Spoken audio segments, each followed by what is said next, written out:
Hey, this is me without makeup on, and my glasses are crooked because I sat on them. I keep meaning to go to Parker, Warby Parker, and see if they'll adjust them for me. Um, I posted a video yesterday. This is me without makeup. Can you tell I look like I'm dying? Dark circles in my eyes. This is why I use Jane Iredale makeup. Jane Iredale makeup is what I used on when I was working on sets as a background artist. Even I even wore it on Deadwood. Believe it or not, you were not supposed to wear makeup on Deadwood. It was supposed to be like the natural look, but I got away with it because you can't tell with Jane Iredale. I would just put the foundation on and just cover up the flaws with that, and that would be it. Like I wouldn't wear. I think I might have also done a little eyebrow pencil something or other. Actually, I don't think I did eyebrows. I think all I did was foundation and like concealer on some spots, and that was it. I didn't wear lipstick. I didn't wear any eye makeup whatsoever because you're supposed to be natural, because in the Wild West they didn't wear makeup. But I did that because it also would act as a barrier. Like if I didn't wear the makeup, I would break out. And I think, I know now why. I have a yeast allergy. And I didn't find out I had a yeast allergy in 2014. I used to get crazy outbreaks when I was a kid, like these acne outbreaks. And now I'm realizing it's probably been allergies my entire life because my yeast allergy is it's debilitating. It shut down my digestive system. Had to cut sugar out of my diet, except Jane Iredale uses coconut in their makeup, coconut oil in their makeup. So because they do that, coconut oil has something in it that actually kills yeast. So whenever I was putting the Jane Iredale makeup on my face, it was actually acting as a way of keeping yeast from affecting my skin. Go figure. At least I think that's why. Because the Jane Iredale makeup will actually make, sometimes when I have like these, I get these weird like hive-like acne now, and I can tell it's from an allergic reaction. If I use a Jane Iredale product, the Jane Iredale actually, I've noticed it actually makes the acne heal faster. And I honestly think it's why. It's the coconut oil. Yeah. So anyways, I figured I would show you, yet I still look, yeah, I look like I died. So anyone thinking I'm actually faking this illness or not really sick, or the Cassandra Taylor who says I'm a hypochondriac, no, I'm not. I'm just really good with putting on makeup to make it look like I'm okay. I mean, there have been actors who have worked on sets when they had cancer, and you wouldn't know they had cancer because they know how to hide it with makeup. Yeah, I'm actually worried that's what's wrong. I got a weird letter today from my insurance company wanting me to know what would happen if I became disabled or like couldn't make medical decisions for myself. And I don't know why they sent it to me. It kind of freaked me out thinking, do you know something I don't know? And to be honest, I don't know who I would want to make decisions for me at this point. I mean, there's a few friends I might give that power to, but certainly not my family. My worst nightmare would be me being in a coma with my parents crying and upset over me and praying God and quoting Bible verses. And I'm like in the coma and I can hear them. And I just want to reach out and say, shut up, don't say it. Just leave me alone. Go away. The last thing I want to hear is your voice. I just want to die in peace. Go away. And I hate to say that because we have this thing called family values, but to be honest, I wanted to come to California, I think, and find, well, not what I found. I think I wanted to find fun-loving, kind people who had a sense of joy and had a sense of hope and had a sense of love and have my own family and have kindness in my life and honesty in my life. It's like a catch-22. California, Hollywood was good to me for a long time, and then it wasn't. And I've kind of seen the underbelly of the fact that the wealthy people here get away with a lot of stuff. And if you don't have money, it's harder to get justice when things go wrong, and it's hard to get people to listen to you, and it's hard to get people to actually respect you. And it's crazy how the celebrity system in America have made certain individuals almost impervious to being bad. Like they can do really bad things and everyone just ignores it, or they can put on a front of being really good people and we just believe it, and how we have this sort of sense of propaganda. I don't think it's as bad as the UK though. I mean, having watched Meghan and Harry's little documentary thing about what happened to them and having how they had to leave, that they actually feel safer in America because of the way the press is in the UK. That said something. It really does. Because I would think because they don't have, I guess, this sense that the press is supposed to be this part of the government, that a sort of silent part of the government that actually protects our rights, that actually polices, in essence, our Congress, our government, our cops, and tries to find the truth. And granted, we have sections of the press that are no longer like that or have never been like that because we do have our tabloids, but that's regulated to supermarket stands versus what you might get, what you might subscribe to on a regular basis and to find out what's really happening in the world.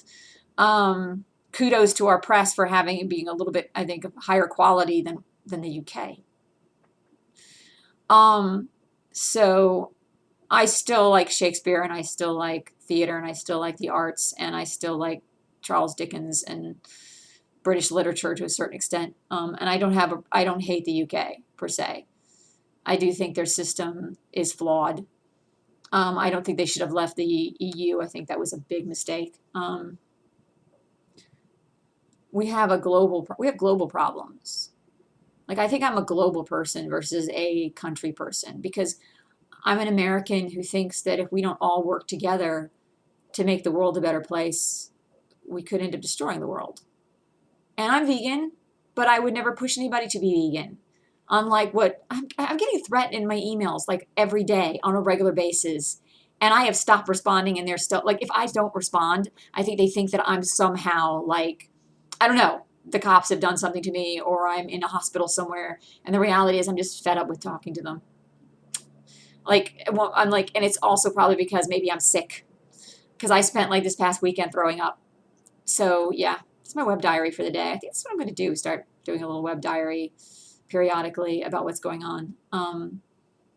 I have managed to avoid the video about what happened in Tennessee, so I didn't find out until the other day that the people involved were African American. And ironically, I should do something about conversations I've heard on the bus. Because yesterday I went to get some organic mandarins because they're the only kind of citrus fruit I eat.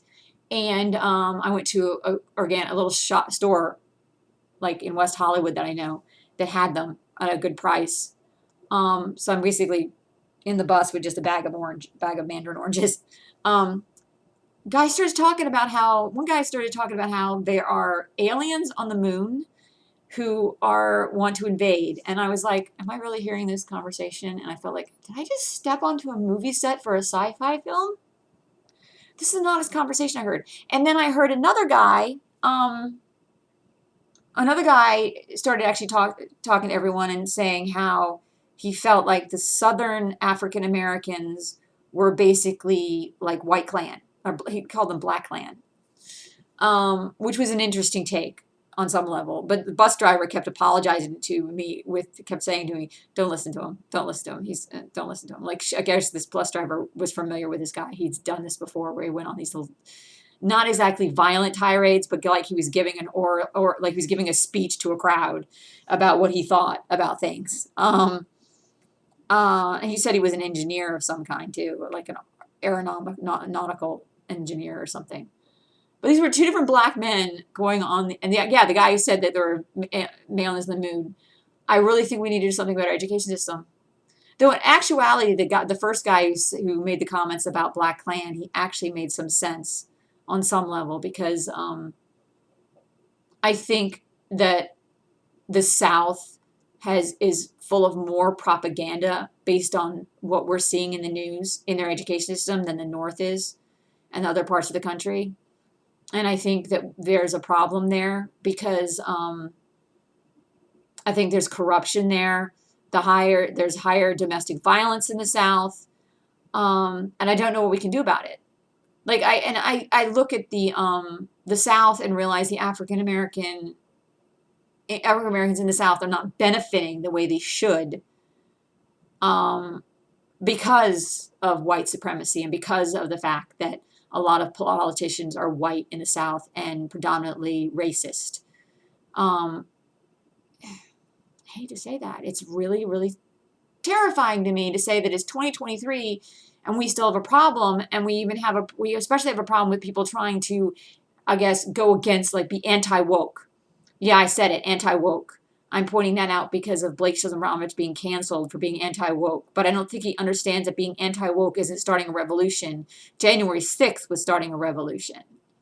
Being anti-woke being woke typically means you want peace. It typically means you want people to get along. It typically means you want people to not do things like subject someone to abuse for their religious beliefs, subject someone to abuse because of the way they dress or their hair, subject someone to abuse because of their sexual orientation or being a woman, except color of their skin, except. Because I always thought that being woke meant you understood the fact that we live in a world that we're all human.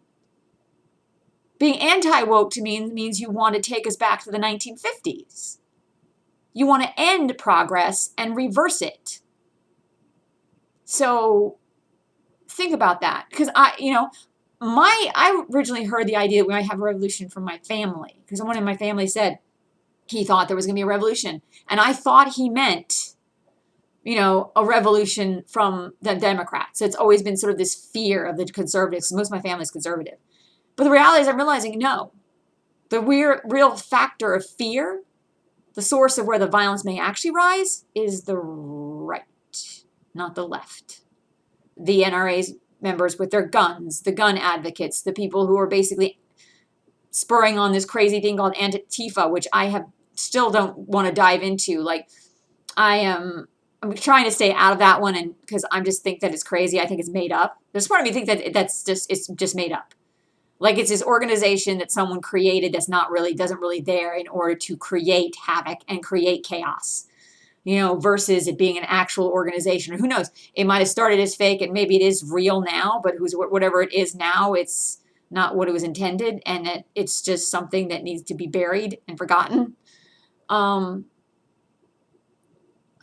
Yeah, and I'm leaving that to like people who are more inclined to do the investigating, like the FBI and etc., or reporters to actually dig out the truth on that one, versus participating in the going after people or Antifa or crazy stuff where you just like someone coming after me for specifically to take away my Twitter account because they basically said that they were looking for people like Antifa people, and ironically looking for people who were like, I guess, anti-homophobic, and I'm like, and I'm not a homophobic at all. I'm just not gay.